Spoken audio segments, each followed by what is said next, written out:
Oi, pessoal. Boa tarde a todos e a todas. Sejam bem-vindos.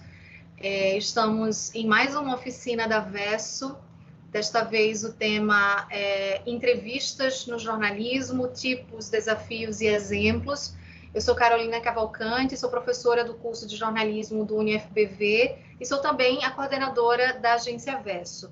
Gostaria de agradecer a presença dos alunos do curso de jornalismo que estão aqui na tarde desta quinta-feira e gostaria de saudar aí todos vocês que vão eventualmente, né, assistir a esse vídeo, a essa gravação que vai ficar disponível nas redes da Agência Verso e também no canal do YouTube da Agência Verso. Então, entrando já no nosso tema da oficina, que é a entrevista, eu preciso fazer algumas considerações iniciais com vocês, tá? Uma das considerações é que eu não vou falar particularmente de um veículo, de um tipo de linguagem, tá? A gente vai aqui tomar como referência o trabalho de um pesquisador, professor, autor de livros chamado Nilson Lage, e a gente vai usar como referência a classificação de entrevistas que ele propõe. Então, a partir dessa classificação que ele propõe, a gente vai trabalhando alguns exemplos e a gente vai tentando, né? Eu vou tentando conduzir vocês aí por esse caminho desse olhar para a entrevista no jornalismo a partir de diferentes motivações, diferentes pautas, diferentes intenções, tá certo? Então, o autor que eu falei para vocês, ele se chama Nilson Lage, é o que a gente vê aqui na sequência. O nome do livro, né, o título do livro que eu utilizo como referência para a condução dessa oficina de hoje é A Reportagem, Teoria e Técnica de Entrevista e Pesquisa Jornalística. O nome do capítulo em particular é Entrevistador e Entrevistado. E eu parto aí dessa conceituação inicial que Nilson Lage traz. Ele diz, e é uma coisa que a essa altura, possivelmente, né, todos vocês que estão no curso de jornalismo, mesmo que ainda no início do curso, né, nos primeiros momentos do curso, talvez vocês já tenham entendido isso ou se deparado com essa conceituação ou com uma conceituação muito próxima, muito semelhante. O que é que Nilson Lage diz que é entrevista? Ele diz que entrevista é o procedimento clássico de apuração de informações em jornalismo. É uma expansão da consulta às fontes, objetivando geralmente a coleta de interpretações e a reconstituição de fatos. As fontes, né, o que a gente chama de fontes no jornalismo, as fontes são aquelas pessoas, e aqui nesse caso especificamente eu não estou falando de fonte documental, tá bom? Eu estou falando daquelas fontes que são pessoas e que podem conversar com os jornalistas, dar declarações aos jornalistas, tá? Então, a gente, quando é jornalista e se torna repórter, independente do veículo, se é que a gente está trabalhando para um veículo tradicional ou para uma mídia independente, se é que a gente está trabalhando para uma mídia impressa, online, para rádio, para televisão, não importa a mídia, não importa a linguagem, não importa se o veículo ele é um veículo tradicional de mídia ou se ele é um veículo independente, com uma outra proposta, com um outro tipo de construção de jornalismo, nós não fazemos jornalismo sem esse acesso às fontes, sem essa consulta às fontes. São as fontes que nos permitem entender mais sobre os contextos, às vezes entender mais, às vezes entender absolutamente tudo sobre fatos e acontecimentos, né, cotidianos, fatos mais pontuais e mais simples, fatos de grande repercussão,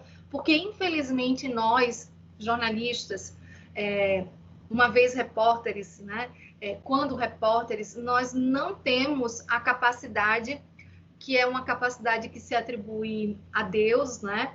Da onipresença. Nós nem somos onipresentes, nem temos também uma outra capacidade divina, que é a onisciência, o saber de tudo. Como nós não podemos estar presentes o tempo inteiro em todos os lugares onde acontecem acontecimentos, fatos importantes, nós precisamos das fontes que podem ter testemunhado, podem sim elas, né, terem estado presente nos fatos, nos acontecimentos, ou ter tido acesso às informações, aos detalhes do que aconteceu relacionado ali, né, a um determinado fato, a um determinado acontecimento. Então, nós recorremos às fontes porque nós não temos como estar presentes em todos os lugares o tempo inteiro e saber de tudo. Para a gente saber das coisas, um dos caminhos, né, que os repórteres precisam percorrer, que os jornalistas precisam percorrer, é esse caminho de acessar as fontes. E na hora que a gente acessa as fontes, essa conversa que a gente tem com as fontes, que é um procedimento que no jornalismo se chama de apuração, ele se dá por meio de entrevistas, na maior parte do tempo, tá? Então, é isso aqui que Nilson Lage traz para a gente, né? A entrevista é o procedimento clássico de apuração de informações em jornalismo. Então, se eu preciso extrair informações, obter informações com uma fonte, eu preciso entrevistá-la, tá? E há diversos tipos de entrevistas, tá? E aí ele faz uma distinção nessa classificação que ele propõe, que Nilson Lage propõe, que ele diz que as entrevistas, elas se diferenciam dependendo se a gente está olhando para elas e analisando elas de acordo com o objetivo que elas têm ou de acordo com as circunstâncias de realização de uma entrevista, tá? Então, nesse primeiro momento aqui, o que a gente vai ver é o que ele chama de... o que ele diz que a entrevista pode ser de acordo com os objetivos. Então, ele diz que a entrevista pode ser ritual, ele diz que ela pode ser temática, que ela pode ser testemunhal e que ela pode ser em profundidade. Então, de acordo com o objetivo, dentro da classificação proposta por Nilson Lage, uma entrevista ela pode variar de ritual, a temática, a testemunhal, em profundidade. E a gente vai ver o significado de cada um desses tipos, tá? De entrevista. Então, a primeira, a ritual, ele diz que geralmente é uma entrevista breve, o ponto de interesse está mais centrado na exposição da voz ou da figura do entrevistado do que propriamente no que ele tem a dizer. Aí ele diz, né, ele diz alguns exemplos, ele apresenta alguns exemplos. Ele fala da entrevista de jogadores ou técnicos após a vitória ou derrota. Isso ele está se referindo, né, não só ao futebol, que é o grande, né, esporte massivo do Brasil, mas a qualquer tipo de esporte. Então, terminou uma partida, aquela entrevista ali rápida que os jornalistas, né, que os repórteres em campo conseguem fazer, ouvindo ali uma declaração, né, um comentário breve, provocando um comentário breve de um atleta, de um técnico, de um árbitro, de alguém da comissão técnica ali, ele considera que essa é uma entrevista ritual, que é como se fosse ali para cumprir uma tabela, digamos assim, né? É para cumprir ali um ritual de escuta daquelas pessoas envolvidas no jogo, buscando ali muito mais a presença daquela figura, porque ela é importante pelo que ela representa, do que necessariamente esperando que o momento da entrevista vai ser revelador, né? Que a fala da entrevista vai ser reveladora. Ele também cita aqui como exemplo, né, entrevistas com visitantes ilustres logo após a sua chegada, e a gente poderia pensar em autoridades, em artistas, a gente poderia pensar até no próprio, vou usar um exemplo bem atual, né, o Gil do Vigor, né, aqui pernambucano, que passou no Big Brother, que continua, pelo menos na mídia pernambucana, né, dentro dos veículos de imprensa aí pernambucanos continua sendo muito procurado. Tudo que ele faz, né, tem virado publicação nas redes sociais, tem virado notícia, pequenas notícias. Então, digamos, né, ele saiu do BBB, o primeiro momento ali que ele pisou no Recife, né, uma declaraçãozinha dele ali no aeroporto ou na entrada da casa dele, ninguém certamente estava ali esperando ou estaria ali esperando uma grande revelação, uma grande informação nova, mas ali era uma forma, ou seria uma forma de registrar aquele momento da chegada à casa, ou a chegada ao estado dele natal, tá? E aí ele diz que são entrevistas como essas, né, tanto entrevistas de jogadores ou técnicos ou de visitantes ilustres, costumam ter essa característica, né, de serem entrevistas breves, rituais. As declarações, e aí é importante a gente prestar atenção nisso daqui, né, as declarações ou são irrelevantes ou esperadas, ou ainda mera formalidade a que por algum motivo se atribui dimensão simbólica. Então, depois a gente vai ver mais adiante outros exemplos de entrevista que são bem diferentes dessa entrevista que ele classifica como ritual, cujo objetivo é, na verdade, a essência do jornalismo, porque a entrevista, por essência, ela deveria ser sempre aquilo que Geneton Moraes Neto chamava de instrumento de prospecção, um instrumento de revelação. Você faz entrevista para descobrir coisas, para saber coisas novas, ter acesso a informações novas. Nesse caso aqui, de acordo com essa classificação de Nilson Lage, a entrevista ritual, ela cumpre um papel menos importante, menos relevante, né, se comparada com outros tipos de entrevista. O próximo tipo de entrevista aqui que a gente vai ver é a entrevista que ele chama de temática. A entrevista temática, ela aborda um tema sobre o qual se supõe que o entrevistado tenha condições e autoridade para discorrer. Geralmente consiste na exposição de versões ou interpretações de acontecimentos. Pode servir para ajudar na compreensão de um problema. Então, a gente poderia aqui pensar em vários exemplos, inclusive o próximo exemplo que a gente vai ver aqui, que eu vou adiantar, depois eu volto, tá? Que é a entrevista testemunhal, e eu estou falando que essa daqui também poderia ser considerada uma entrevista temática. Para vocês que certamente não estão reconhecendo as pessoas, né, que estão sendo mostradas nessa imagem, Geneton Moraes Neto, jornalista pernambucano, que eu falei dele há pouco, que começou a carreira aqui no Diário de Pernambuco, mas cedo, né, acabou se mudando para o Rio de Janeiro, trabalhou muito tempo no jornal o Globo, depois migrou para a TV Globo e posteriormente para a Globo News. Na Globo News, ele se consolidou como um repórter, né, entrevistador, né?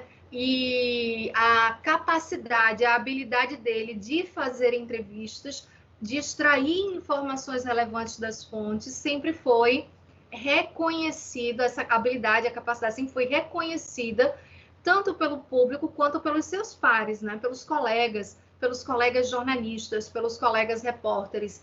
E ele fez uma série de entrevistas com ex-generais da época da ditadura, generais de alta patente, que durante o período do regime militar aqui no Brasil ocuparam cargos importantes. Entre eles, esse senhor aqui, essas entrevistas não são recentes, tá, gente? São de 2012. Esse senhor se chama Leônidas Pires Gonçalves, tá? Então, eu coloquei esse exemplo aqui como um exemplo de entrevista testemunhal. Quando a gente for ver mais adiante o vídeo, vocês vão entender um pouquinho mais o porquê disso, mas também poderia ser uma entrevista considerada temática. Por que temática?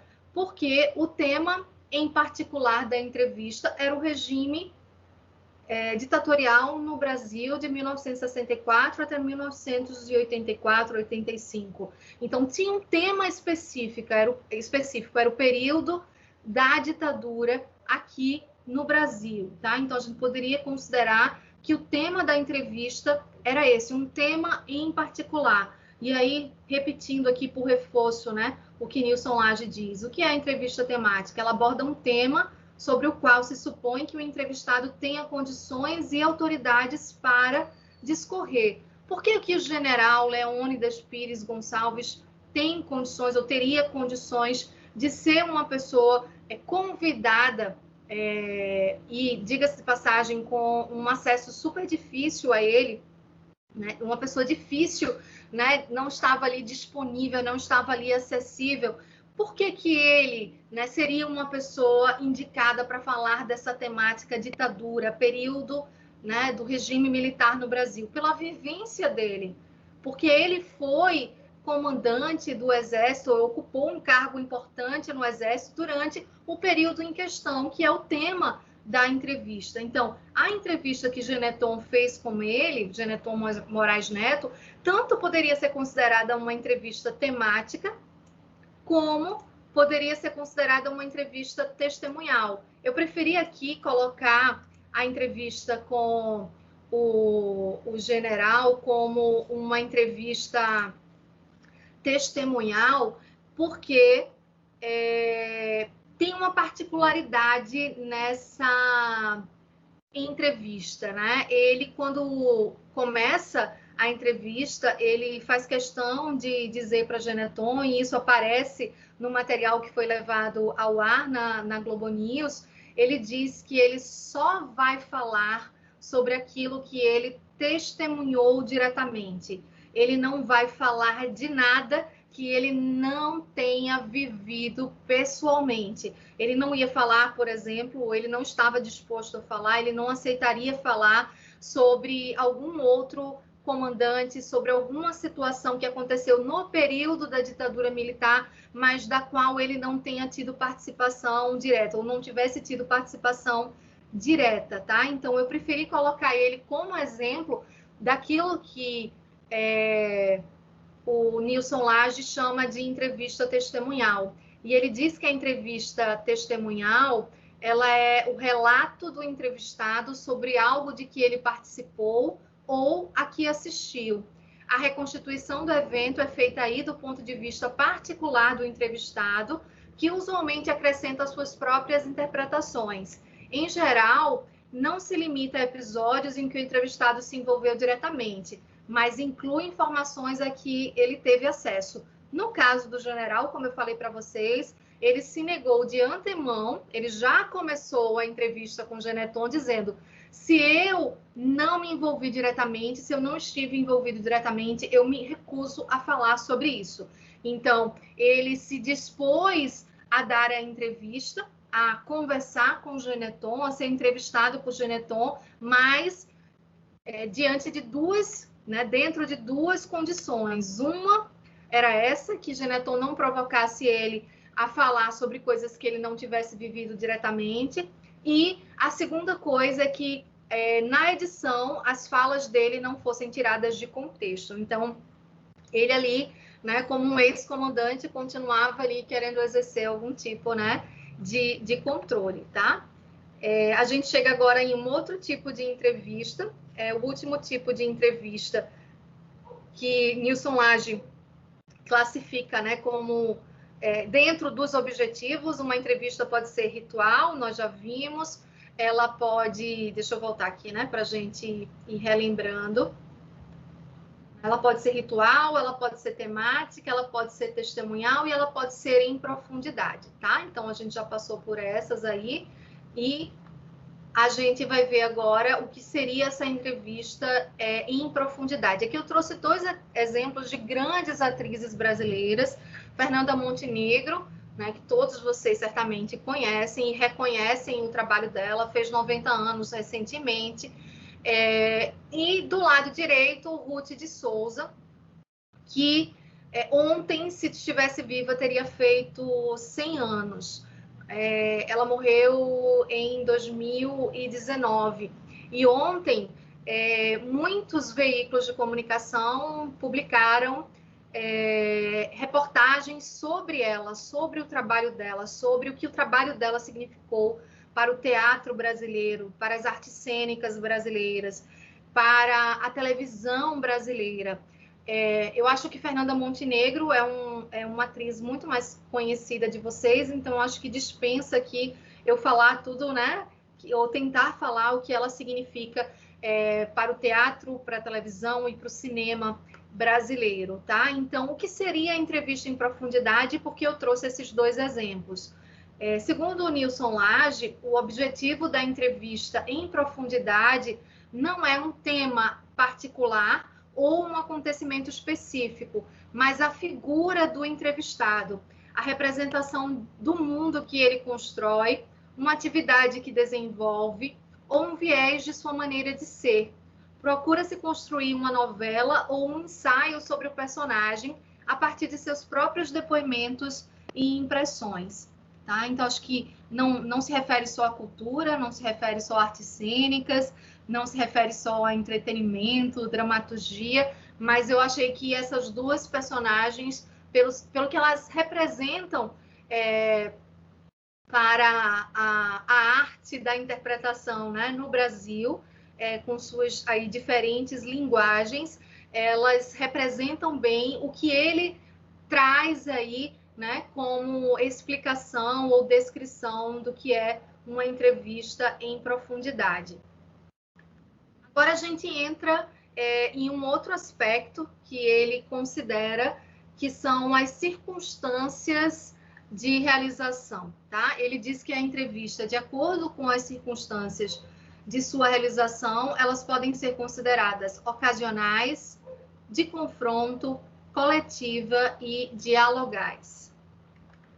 E aí eu trouxe um exemplo para uma entrevista ocasional, que é um exemplo relativamente recente, é deste ano, é de uma correspondente da Globo e da Globo News, que trabalha em Washington, D.C., capital americana, cobrindo a Casa Branca. E este senhor aí que aparece na imagem, acredito que vocês reconheçam ele, é o Joe Biden, o presidente que assumiu a presidência, né, americana este ano.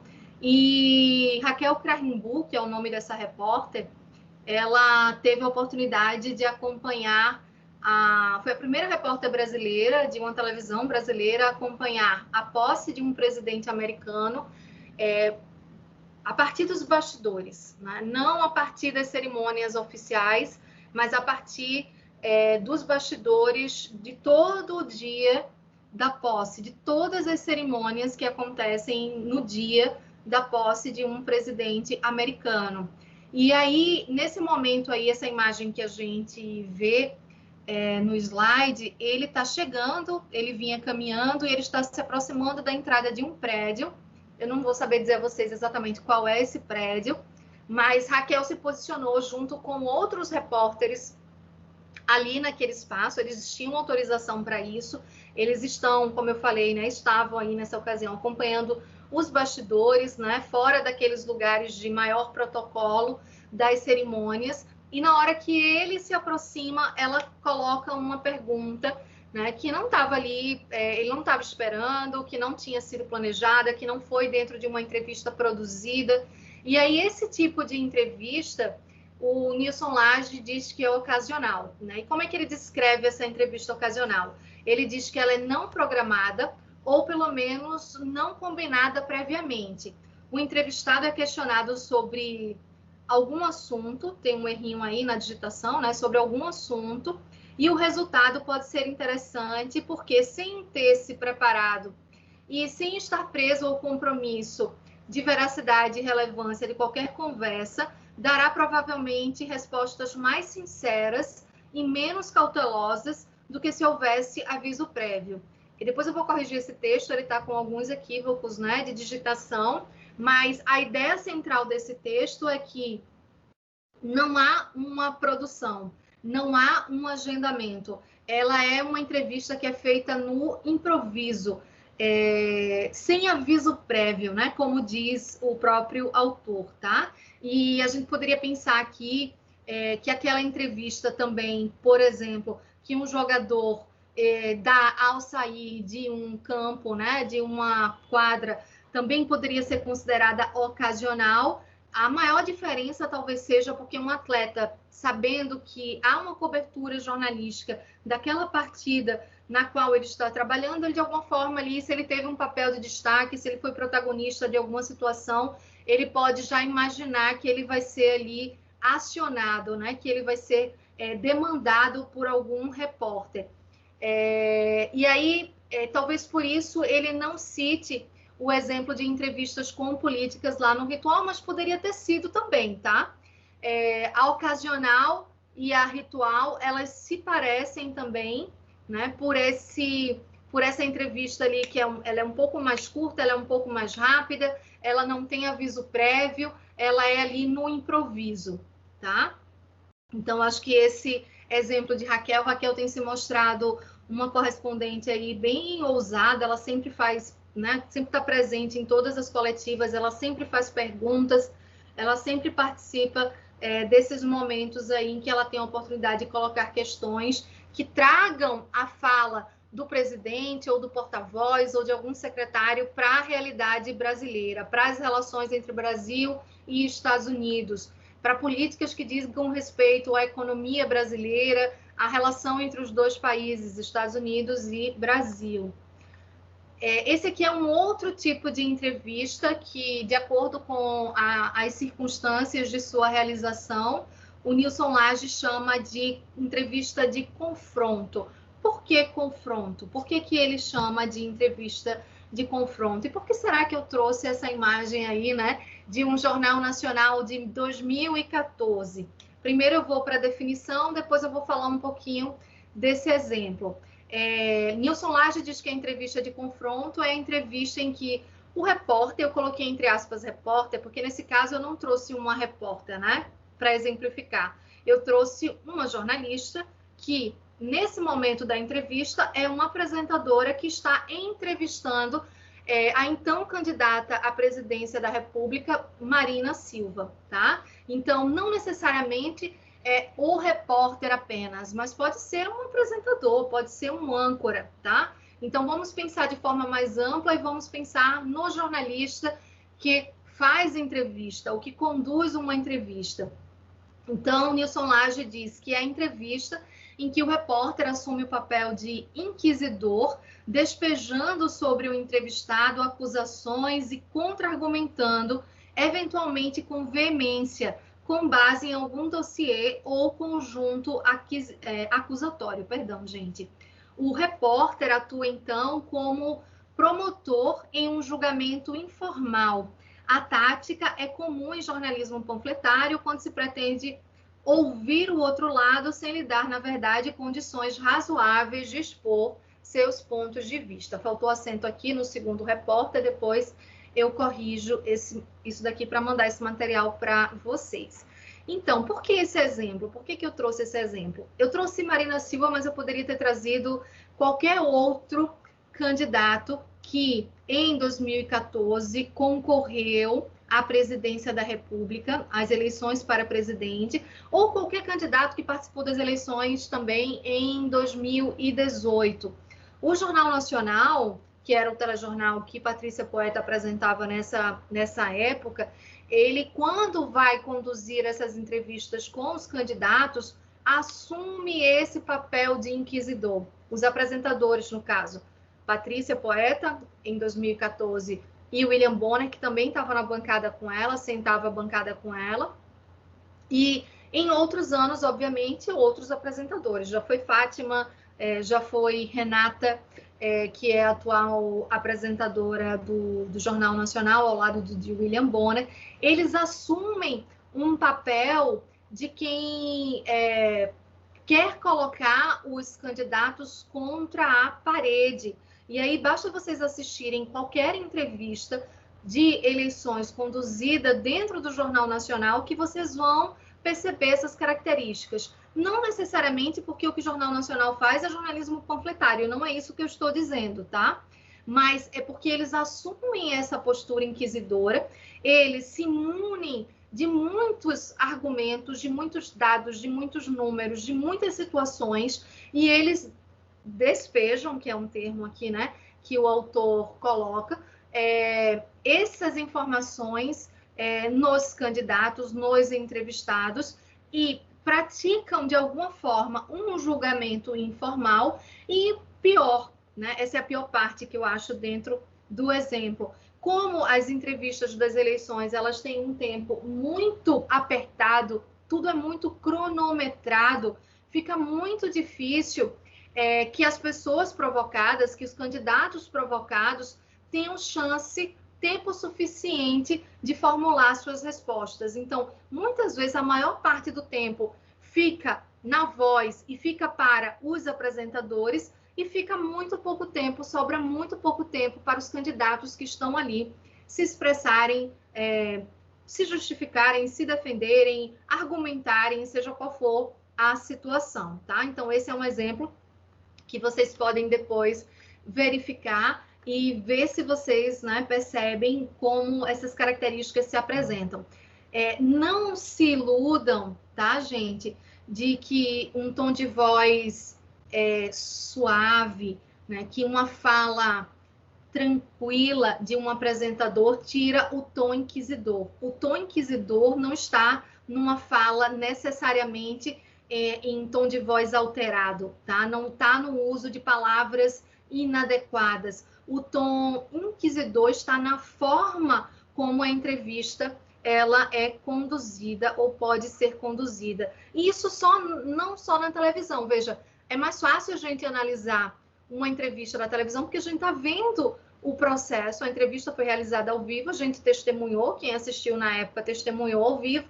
Quem acessa o arquivo depois tem a possibilidade de ver como exatamente a entrevista aconteceu. Uma entrevista que foi feita para um jornal impresso, que foi feita para um portal online, que foi feita para uma revista, a gente não tem como saber exatamente como foi que o repórter conduziu, se relacionou, tratou o entrevistado. A gente não sabe que tempo ele deu, a gente não sabe que tom de voz ele utilizou. Então, fica mais fácil na hora de analisar exemplos da televisão, do rádio, ou até do digital hoje, né, que foram gravados ou exibidos no formato, né, na linguagem audiovisual ou como mídia sonora.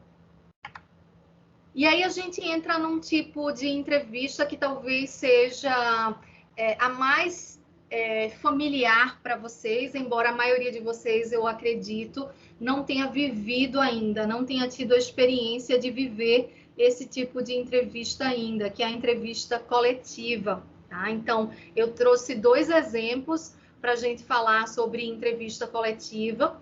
E primeiro eu vou para a conceituação, né? A ideia da entrevista coletiva é submeter um entrevistado ou alguns entrevistados a perguntas de vários repórteres que representam diferentes veículos, tá? Em um único momento.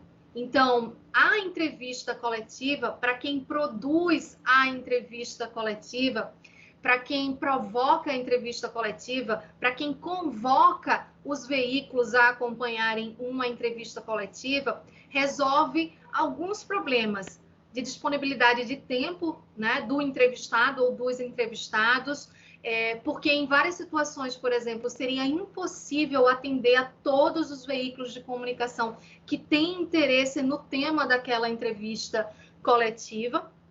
Então, resolve aí um problema de tempo, de disponibilidade, de agenda, né? De uma série de coisas. Então, para quem promove a entrevista coletiva, ela é resolvedora, digamos assim, de algumas questões que podem dificultar na rotina, por exemplo, de um caso de grande repercussão, de uma situação de grande repercussão, que a autoridade ou um pesquisador, né, que um cientista, que um delegado, a gente poderia pensar aqui em diversas possibilidades, né, que uma testemunha, que uma vítima tenha condições ou tivesse condições de falar individualmente com cada veículo de comunicação, com cada repórter que demonstrasse interesse pelo assunto sobre o qual aquela fonte, aquele entrevistado pode falar. Então, aqui os dois exemplos que eu trouxe são exemplos de pandemia, né? São exemplos que estamos vivenciando hoje. As entrevistas coletivas que vocês certamente viram durante muito tempo, durante toda a Operação Lava Jato, que aconteciam praticamente diariamente pela Polícia Federal, né? Convocadas pela Polícia Federal ou pelo Ministério Público Federal, que vocês já viram possivelmente, exaustivamente também, né? Durante Copa do Mundo, durante Olimpíadas, né? Jogos Olímpicos, a gente está vendo agora quase que diariamente por causa da pandemia.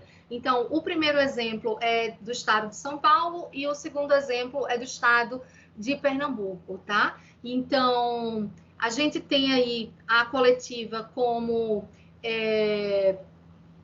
algo, né, que facilita quem está promovendo, quem está convocando, que é um jornalista ali, assessor de imprensa ou assessor de comunicação, que faz esse meio de campo. E a gente tem também, obviamente, a agenda, a disponibilidade daquela fonte que é eleita ali, né, pela assessoria como a mais apropriada, a mais em condições de atender as demandas dos veículos de comunicação. Eu vou continuar aqui a leitura.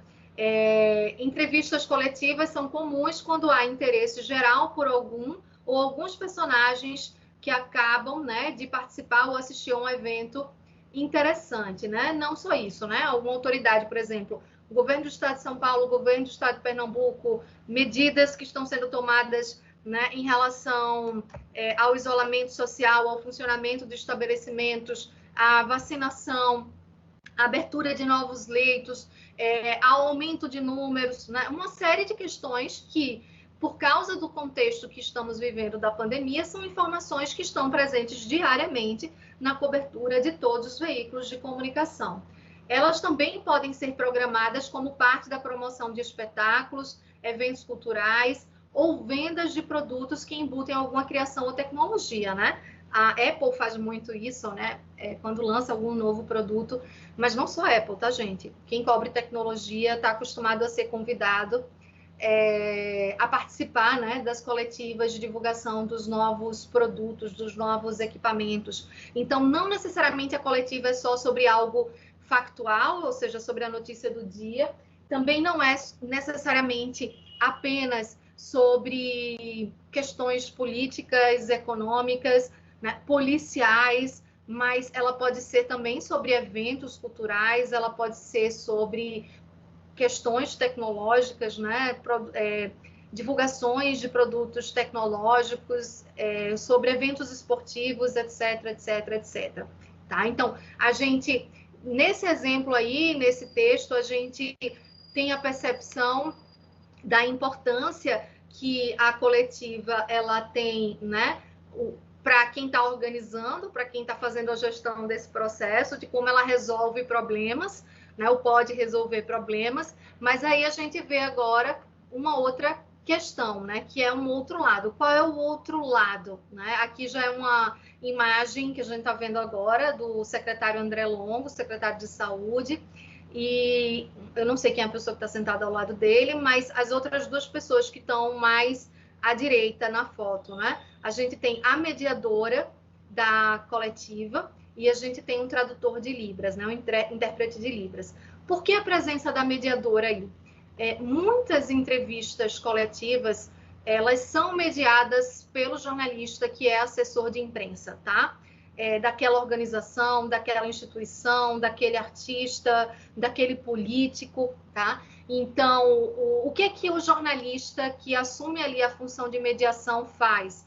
Ele apresenta quem é o entrevistado quando isso é necessário. Então, imagine, uma operação da Polícia Federal, sentam 5 delegados à mesa para poder falar. A imprensa não conhece aqueles delegados todos, então cabe ali ao assessor de imprensa ou providenciar um release e entregar, né, para todos os jornalistas presentes e enviar para os veículos todos, para os jornalistas saberem quem são aqueles delegados que estão sentados à mesa e que vão participar da coletiva, ou, além disso, ainda apresentá-los no momento inicial da entrevista. Esse mediador também, muitas vezes, ele vai dizer quais são as regras da entrevista coletiva. As entrevistas coletivas, elas costumam ter regras, elas costumam ter um tempo determinado. Ninguém vai ficar numa entrevista coletiva por 5, 6, 7, 8 horas, né? Então, há um tempo determinado para a realização da entrevista coletiva. Normalmente, esse tempo, ele leva em consideração, obviamente, a agenda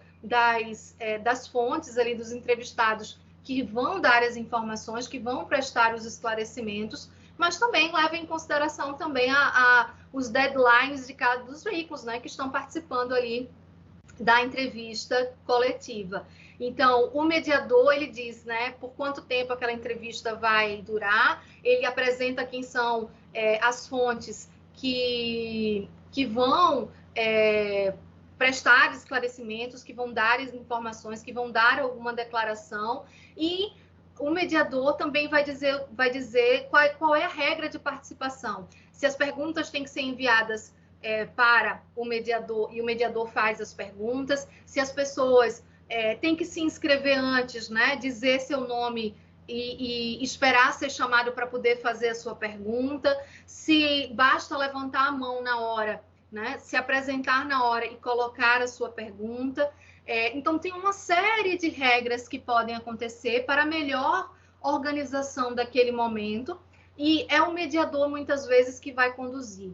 Quando não há a presença do mediador, porque a fonte já é muito experiente, já está acostumada a lidar com jornalistas, não tem necessariamente algum jornalista ali lhe acompanhando da assessoria de imprensa, o próprio entrevistado pode dizer quais são as regras, tá? Mas é mais comum a gente ver nesse tipo de entrevista organizada, né, gente? Produzida aí, agendada, é muito mais comum a gente ter a presença de um jornalista fazendo esse papel de mediador. É bem importante também a gente levar em consideração, né, a gente, jornalista, repórter, quando vai para um contexto como esse, que a entrevista não é exclusiva. Então, a gente tem que ter bom senso na hora de colocar as perguntas, porque a gente não pode monopolizar o entrevistado, né, os entrevistados, as fontes. A gente tem que entender que colegas também querem fazer perguntas ali. Então, é importante ter discernimento sobre o que realmente é importante perguntar. É importante ter muita atenção ao que está sendo dito pelas fontes, para a gente não fazer, o repórter não fazer uma pergunta que já foi feita antes, por distração fazer de novo. Não fazer perguntas que possivelmente são informações que já são de conhecimento público, que já estão no release, a não ser que seja extremamente necessário algum esclarecimento, para tentar aproveitar da melhor maneira possível aquele tempo ali que as fontes têm à disposição. E aí, o que Nilson Lage diz que pode ser um problema da entrevista coletiva, é que normalmente é um problema, tá? Por menos formal que seja o ambiente, a entrevista coletiva tem como principal limitação o bloqueio do diálogo, isto é, da pergunta construída sobre a resposta. A preocupação de distribuir por todos a possibilidade de questionamento, e a intervenção de cada repórter resume-se, em geral, a 1, 2 ou 3 perguntas, eu diria, preparadas previamente. Então, você não pode fazer quantas perguntas você quiser, você vai ter que aproveitar ali oportunidades, você vai ter que ter bom senso para respeitar o tempo dos colegas. Você, muitas vezes, quer fazer uma pergunta, um colega faz na sua frente, então você já tem ali a resposta, você não precisa querer colocar uma pergunta desnecessária só para dizer que você também fez uma pergunta. Então, tem um tempo limitado, não dá normalmente para fazer perguntas a partir das respostas, que é o ideal, né, numa entrevista, que a gente, ao fazer uma entrevista, seja um entrevistador super atento e faça uma escuta ativa, porque muitas vezes as melhores perguntas, as perguntas que vão gerar respostas mais reveladoras, que vão dar maiores contribuições, são as perguntas que a gente consegue fazer a partir de alguma resposta que o entrevistado pode dar, tá? Então, a entrevista coletiva, ao mesmo tempo em que ela pode resolver uma questão da assessoria de imprensa, ela pode criar e cria limitações para os repórteres que vão para a entrevista coletiva. Podem ser entrevistas muito longas, podem ser entrevistas muito curtas, porque esse pode ser o tempo determinado ali pela assessoria e pelo entrevistado, né, pela fonte. Uma outra questão que eu não falei e que eu queria mencionar particularmente a partir dessa imagem, eu já estou finalizando para a gente ir para as perguntas, né? Para dar tempo de fazer as perguntas. Uma questão que está acontecendo nesse período de pandemia. O governo do estado de Pernambuco tem feito todas as suas coletivas online a partir do canal do governo de Pernambuco no YouTube. E aí o que acontece? A assessoria de imprensa do Palácio convoca os jornalistas por um grupo de WhatsApp, diz que vai haver coletiva naquele dia, diz qual vai ser o horário. Os jornalistas não acompanham do Palácio do Campo das Princesas, que é a sede do governo aqui estadual, acompanham de suas redações e eles não sabem exatamente qual vai ser o teor da entrevista. Eles podem ter alguma noção pelo contexto que está sendo vivido da pandemia, e aí isso pode ter a ver com os números, pode ter a ver com vacinação, pode ter a ver com o esgotamento do número de leitos, pode ter a ver com alguma questão política com o governo federal, mas eles não sabem exatamente qual vai ser o tema da entrevista. Eles sabem, no máximo, quem vão ser as fontes que vão estar presentes naquela entrevista coletiva. Então, o que a secretaria faz? Divulga o horário, divulga quem são as fontes que vão estar presentes, e aí, a partir do nome da fonte, do papel que ela exerce, os jornalistas começam a elaborar as questões, e os jornalistas têm que enviar, os repórteres têm que enviar as perguntas para a coletiva por meio desse grupo de WhatsApp e antes da entrevista. Quando chega na hora da entrevista, a mediadora, o mediador, quem estiver ali fazendo esse papel de mediação, né, de mediador, lê as perguntas, e muitas vezes não são todas as perguntas que são feitas pelo grupo do WhatsApp. Então, não dá mais nem para fazer perguntas no momento ali, a partir daquilo que está sendo dito, ou a partir daquilo que foi declarado pelos secretários ou pelo governador do estado na abertura da coletiva, porque isso é uma outra coisa que acontece também como praxe, né? Quase sempre a pessoa que é destacada para falar como fonte na coletiva, normalmente ela tem algo a declarar no início, ela dá algum tipo de informação no começo, no início, e depois é que abre-se espaço para as perguntas feitas pelos repórteres, nesse caso da coletiva do governo do estado de Pernambuco, né, que foram feitas previamente, ou numa situação, né, sem pandemia, para os repórteres que estão presentes ali naquele ambiente da coletiva. Nem toda entrevista coletiva é organizadinha assim, tá, minha gente? Tem muita entrevista coletiva que acontece no tumulto, né, na saída de um fórum, na porta de uma delegacia, numa situação de protesto de rua, em que tem vários jornalistas ali interessados numa mesma fonte, então há ali uma organização completamente diferente, que não é essa aí que a gente viu, né, convocada por uma assessoria de imprensa, organizada e com regras determinadas por uma assessoria de imprensa. E, por fim, para terminar a minha fala, o último tipo de entrevista, de acordo com as circunstâncias, que Nilson Lage chama de entrevista dialogal. Ele diz que a entrevista dialogal é a entrevista por excelência, marcada com antecipação, reúne entrevistador e entrevistado em ambiente controlado, sentados em geral e, de preferência, sem a interveniência de um aparato, como uma mesa de escritório, capaz de estabelecer hierarquia. Entrevistador e entrevistado constroem o tom de sua conversa, que evolui a partir de questões propostas pelo primeiro, o entrevistador, né? Permite o aprofundamento e detalhamento dos pontos abordados. Então, a entrevista, em sua essência, é a entrevista dialogal, que também é chamada no jornalismo de entrevista ping-pong, né? Pergunta-resposta, pergunta-resposta, tá? Essa imagem aí é do último domingo, né? No programa Fantástico, que o marido de Paulo Gustavo concedeu entrevista a Renata Capucci, né? Que é repórter da emissora. Tá? Então, sobre os conteúdos, era isso que eu tinha para apresentar a vocês, e eu fico agora à disposição para tirar dúvidas. Eu peço desculpas porque eu sei que eu falei bastante e deixei pouco tempo aí para vocês fazerem perguntas, né? Para vocês tirarem dúvidas, mas fico à disposição. Eu queria dizer para vocês, gente, não vai dar tempo de eu abrir os links aqui, mas nesse material que eu vou compartilhar com vocês, tem vários links que vocês podem acessar para ver como exemplo, tá? E refletir a partir dos exemplos que eu selecionei. Mariana, por favor. Qual o segredo, se ele existir, para fazer uma boa entrevista, independente do seu tipo?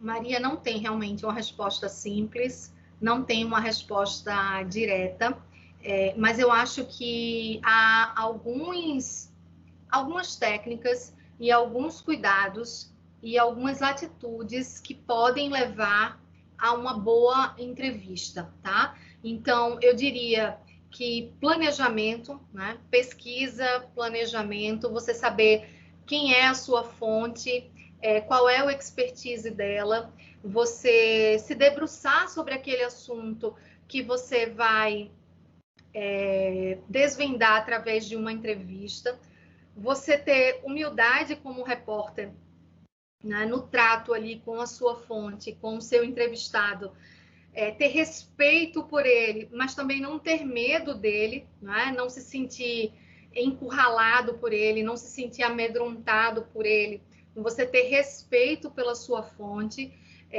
você fazer o exercício que eu falei há pouco da escuta ativa, que é você fazer uma entrevista não preocupado com a próxima pergunta que você vai fazer, mas você de fato ter ali um roteirinho, porque você planejou e aquele roteiro é um norte para você, para a sua condução, para o caminho que a entrevista deve percorrer, mas você está essencialmente interessado naquilo que o entrevistado está lhe dizendo, porque a partir do que ele está dizendo, você vai conseguir construir um diálogo e você vai conseguir fazer perguntas muito mais interessantes e pertinentes, muitas vezes, do que aquelas que estão ali no seu roteiro, que muitas vezes foram feitas de uma maneira muito fria, né? De uma maneira muito planejada, sem considerar as emoções, as novidades, as nuances que poderiam surgir na hora do encontro entre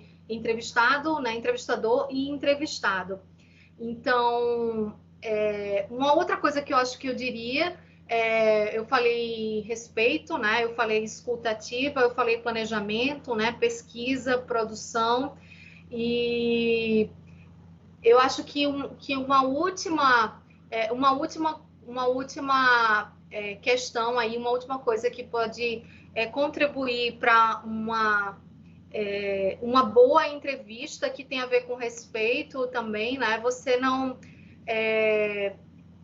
disputar com o seu entrevistado, sabe? Você logicamente, quando você precisar ser incisivo, quando você precisar voltar a algum assunto, alguma questão, você fazer isso, você voltar, você retomar, tentar reformular a pergunta, e aí os repórteres vão ao longo do tempo, né, desenvolvendo aí as suas técnicas, mas você não entrar necessariamente num confronto e numa disputa, né, com o seu entrevistado. Tem uma pesquisadora que é autora de livro, que eu não vou lembrar do nome dela agora, mas que ela diz que o repórter, né, entrevistador, ele precisa reconhecer certos limites na atuação dele, né? Ele não deve disputar com o entrevistado, ele não precisa deixar de ser incisivo, ele não precisa deixar de ser coerente ali na condução da entrevista, mas ele também não precisa achar que está numa disputa, que ele precisa vencer essa disputa. Não é um jogo, né? Não é uma partida, é uma entrevista, é um encontro entre fonte, né, e repórter, entre entrevistado e entrevistador. Eu acho que é isso, assim, de um modo geral, porque, como eu falei, não dá para ser tão simplista assim. Cada entrevista é uma entrevista, cada fonte é uma fonte, cada encontro é um encontro, mas tem certas atitudes que ajudam o repórter, além da experiência, obviamente, porque a experiência eu acho que é a cereja do bolo, né? A ele conduzir uma boa entrevista e a ter, de fato, revelações naquela conversa, né? Tirar revelações daquela conversa, daquele encontro.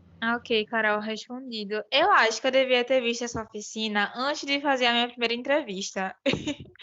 Porque eu sinto que me faltou justamente isso. eu senti a necessidade de falar, porque eu achava que eu tinha que mostrar que eu estudei sobre o assunto.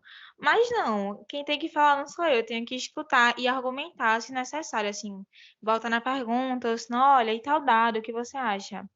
Mas está respondido, obrigada. E aí eu vou pegar o gancho aí do que você falou para dizer isso. Acho que essa é uma outra questão que eu deveria ter mencionado e eu não mencionei. O repórter que está entrevistando, ele não precisa fazer um discurso. Muitas vezes a gente precisa contextualizar a pergunta e a gente tem que usar o bom senso para contextualizar a pergunta. Às vezes é importante citar uma data, às vezes é importante citar os nomes das pessoas envolvidas naquela questão, mas não é necessário que o repórter faça um discurso para o entrevistado. Né? E se vocês voltarem ao material que eu citei aqui do Jornal Nacional, vocês vão ver muitas vezes que tanto o William Bonner quanto Patrícia Poeta, eles tiram tempo da resposta de Marina Silva, porque eles fazem um discurso. Então, eles fazem um discurso, eles querem mostrar que eles têm propriedade, que eles pesquisaram. Então, eles criam uma pergunta gigante, né, que tira tempo do entrevistado, da entrevistada nesse caso, de responder. Então, você não precisa fazer um discurso. Se é necessário contextualizar, contextualize, mas use o seu bom senso para não tirar tempo de fala do entrevistado. Quem precisa falar é o entrevistado, não é você, entrevistador. Você precisa perguntar, né? Você precisa questionar. Gente, eu fico à disposição de vocês, né? Vocês sabem como me encontrar, né? A gente pode conversar em outros contextos com mais detalhe sobre alguma dessas questões que eu passei aqui rapidamente, sobre algum desses exemplos. Eu fico à disposição de vocês, mas como o tempo da gente está se esgotando, né? Já são 6h31, eu vou finalizar aqui, tudo bem? Eu vou finalizar. Vou agradecer mais uma vez pela presença de vocês aqui na oficina. Vou agradecer também, né, quem eventualmente, porventura, né, encontra esse material, vai em busca desse material nas plataformas aí onde a Verso está presente. A oficina desta quinta-feira da Agência Verso foi sobre entrevistas no jornalismo, tipos, desafios e exemplos.